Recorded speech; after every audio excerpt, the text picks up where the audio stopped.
La journée mondiale de lutte contre la drépanocytose célébrée aujourd'hui, plus de 100 millions de personnes touchées dans le monde. Renforcement des capacités du secteur bancaire ivoirien, plus de 80 agents ont reçu récemment des diplômes à l'issue d'une formation. Enfin au Mali, l'heure est à la reconstruction des mausolées détruits en 2012 par les djihadistes. Bonsoir et merci d'être avec nous ce soir. C'est donc aujourd'hui la journée mondiale consacrée à la lutte contre la drépanocytose. Selon l'Organisation mondiale de la santé, cette maladie génétique touche 120 millions de personnes dans le monde. En Côte d'Ivoire, le taux est de 14%. Et pour sensibiliser les populations, une journée scientifique a été organisée autour du thème « Vaincre la drépanocytose ».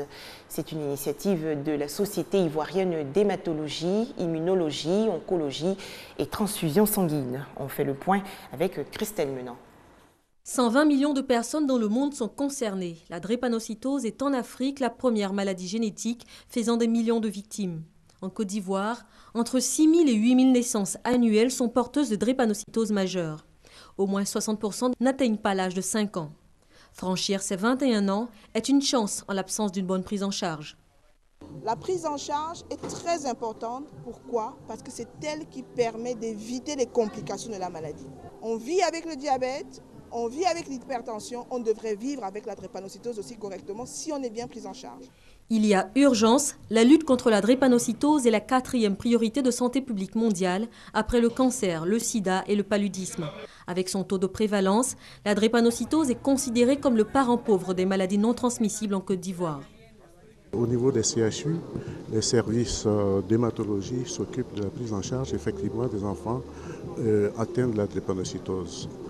Actuellement, le défi, c'est de réduire au maximum cette maladie vraiment invalidante. 8 000 patients sont régulièrement suivis au CHU de Yopougon et bon nombre d'entre eux sont aux abois. C'est vraiment difficile. Des fois, au milieu de mois comme ça, on envoie plus une crise et on envoie. On ne sait pas où trouver l'argent pour l'envoyer. On est obligé de fouiller un peu l'argent du marché et on prend puis on l'envoie. La prise en charge de l'enfant, c'est difficile. Les médicaments, du sang, les médicaments coûtent cher. Chaque mois, il faut au moins 30 000 pour 30 000 francs CFA par mois et par patient. Rapporté aux 11 000 cas identifiés et régulièrement suivis, la drépanocytose coûterait annuellement près de 4 milliards de francs CFA aux patients, sans compter les hospitalisations fréquentes et les cas non encore identifiés. C'est beaucoup plus que le paludisme. Et pourtant, cette maladie héréditaire peut être contrôlée. Dès l'instant où l'ONU a considéré cette maladie comme étant une priorité de santé publique, il y a 3 mesures essentielles. La première mesure, c'est d'abord la mise en place d'un programme. Il faut un programme national de lutte contre la drépanocytose. Voilà. Donc, parce que 12%, c'est quand même très énorme. La deuxième mesure, c'est il faut qu'on vote une loi au sein de l'Assemblée nationale pour qu'il y ait un dépistage systématique de tous les enfants qui naissent sur le territoire ivoirien, dès l'âge de 6 mois. La troisième mesure, c'est la mise en place des centres. Le centre de lutte contre la drépanocytose. Et dans ce centre-là, les malades doivent être pris en charge avec une subvention de l'État. Le Mali, le Congo et le Togo abritent déjà de tels centres spécialisés. Une avance prise sur la Côte d'Ivoire, alors pionnière en Afrique de la lutte contre cette maladie. L'exemple américain montre qu'il est possible de prendre le dessus sur la drépanocytose et de soulager des millions de patients qui combattent bien souvent seuls ce globule rouge falciforme. Le professeur Marguerite Adjoa Timité a franchi le seuil d'une retraite bien méritée.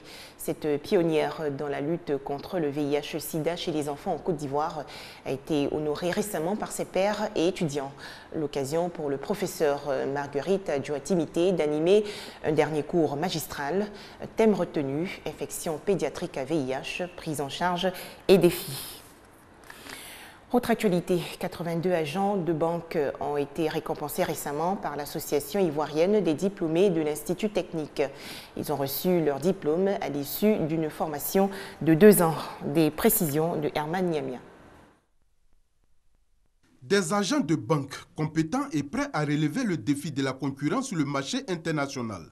Au nombre de 82, tous ivoiriens, ils ont été formés pendant 2 ans au Sénégal par des experts internationaux sur les nouvelles techniques bancaires. C'est un diplôme d'études supérieures qui rentrent donc dans le cadre du renforcement donc des capacités des agents de la banque, mais avec des réalités professionnelles qui permettent donc à nos agents d'être donc au courant des nouvelles techniques bancaires et d'être plus performants donc dans leur travail de tous les jours. Pour les diplômés qui ont reçu leur parchemin, la formation va leur permettre de satisfaire les clients de plus en plus exigeants sur le marché. La formation m'a permis d'avoir une ouverture d'esprit sur beaucoup de points en rapport avec mon travail et qui me permettent aujourd'hui de pouvoir résoudre certains problèmes qui sont liés à la lecture du bilan, à la lecture du compte de résultat. Plus d'assurance dans mon travail au quotidien et une ouverture d'esprit sur le monde de l'entreprise puisque notre métier est multidimensionnel.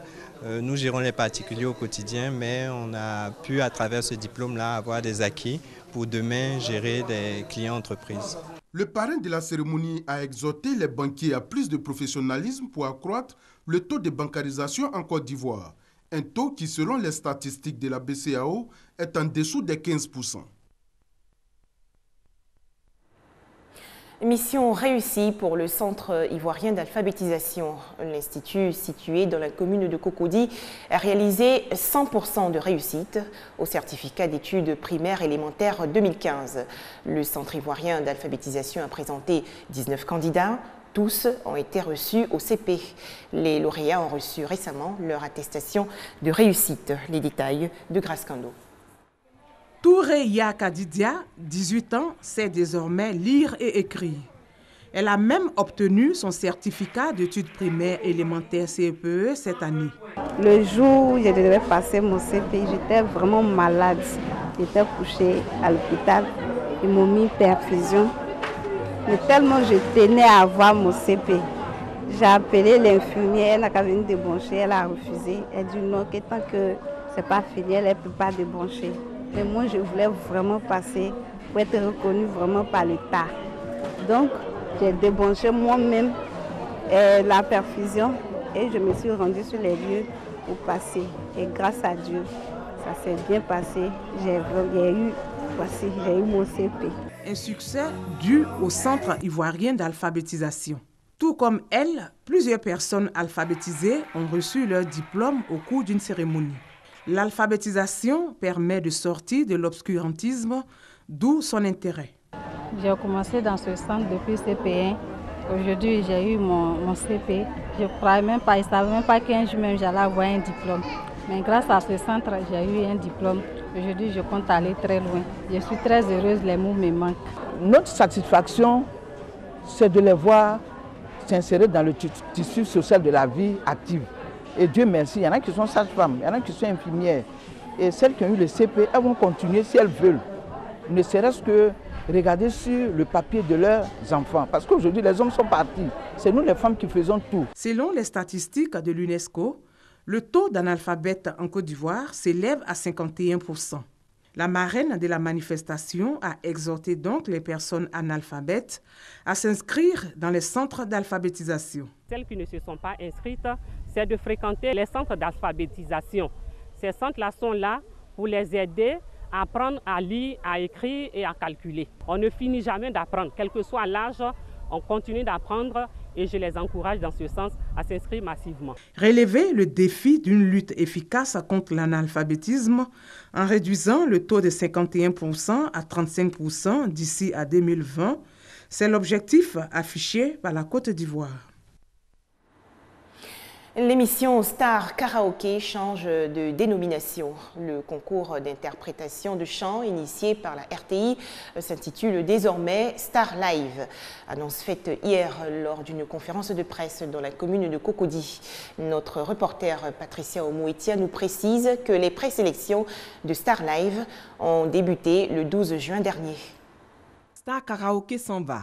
10 ans après, pour faire place à Star Live, la RTI a décidé d'innover. Les jeunes seront occupés par des cours de chant, de danse d'expression scénique et orale. 4 candidats seront désignés par les professeurs pour passer au prime time chaque vendredi. Un grand casting sera organisé en juillet pour départager les candidats. 16 parmi eux seront retenus et logés dans une villa. Star Live est un concours d'interprétation de chant en vue de découvrir la plus belle voix.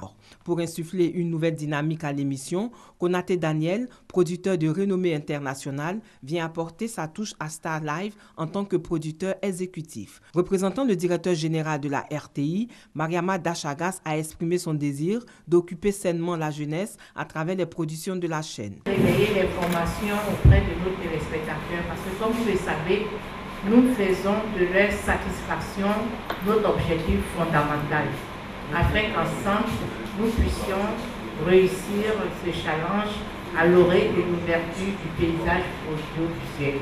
Pour Hervé Kwasi, responsable à Move, c'est un partenariat gagnant-gagnant. Selon lui, ce partenariat No Limites permettra aux téléspectateurs de passer d'agréables moments. Les présélections ont débuté le 12 juin dernier avec les villes de Bondoukou, Boaké, Korogo et se poursuivent. Dernière étape de cette tournée, le 5 juillet prochain à Abidjan, suivi de l'émission de lancement le 24 juillet. Pour être plus proche des téléspectateurs, la RTI met tout en œuvre pour que ces programmes soient diffusés en permanence sur son site. Tombouctou au Mali renaît de ses cendres. Les travaux de reconstruction des mausolées lancés par l'UNESCO en 2014 avancent. Ces monuments avaient été détruits en 2012 par les djihadistes au cours de l'occupation de la région nord. À Tombouctou, la destruction délibérée au nom de la lutte contre l'idolâtrie de 14 mausolées par les djihadistes occupant la ville en 2012 est encore dans toutes les mémoires. Le chantier de reconstruction de ces édifices inscrits au patrimoine mondial en péril a débuté l'an dernier après de longs mois de collecte et de recherche. L'objectif étant de les reproduire à l'identique. Nous avons trouvé, heureusement, après la destruction, des restes de murs qui sont là. On a fait des relevés, ça c'est déjà une première base d'information.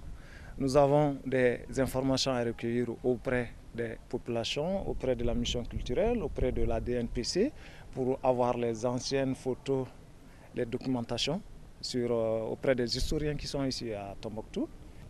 Initiés par le ministère malien de la Culture avec l'appui de l'UNESCO, les travaux sont réalisés par les maçons de Tombouctou. Ils font appel à des techniques de construction traditionnelles, alliant la pierre et la terre locale. Organisés en corporation, ces artisans tiennent à transmettre ce savoir-faire ancestral aux jeunes générations.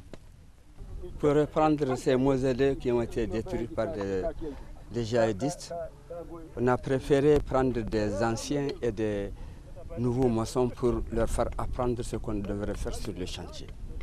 La moitié des apprentis et la moitié des maçons. Pour qu'ils apprennent avec nous ce qu'on a appris avec nos parents. Au-delà de leur valeur architecturale, ces mausolées sont de véritables lieux de mémoire. Ils rendent hommage aux érudits qui ont contribué à la grandeur de la ville. Ali Ould Sidi est historien. Il a dirigé pendant 20 ans la mission culturelle de Tombouctou. Pour les Tombouctiens, les mausolées constituent le rempart. Psychologiquement, c'est le système de protection de la ville.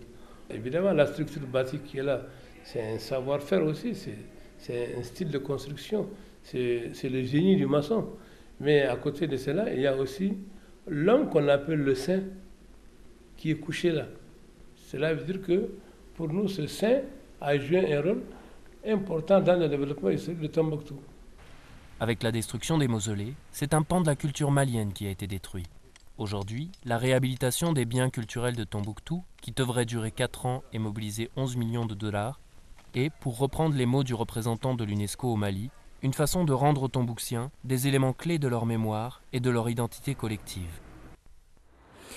La Centrafrique a aujourd'hui un nouveau calendrier électoral. Les autorités de transition ont fixé la tenue de la présidentielle et des législatives au 18 octobre prochain. Enfin, tuerie de Charleston aux États-Unis, Dylan Roof a été inculpé aujourd'hui pour les assassinats de 9 personnes dans le sud-est du pays. Ce jeune homme de 21 ans a avoué à la police qu'il voulait déclarer une guerre raciale. Voilà, je vous souhaite un très bon début de jeûne et une excellente fin de semaine sur RTI2. À très bientôt.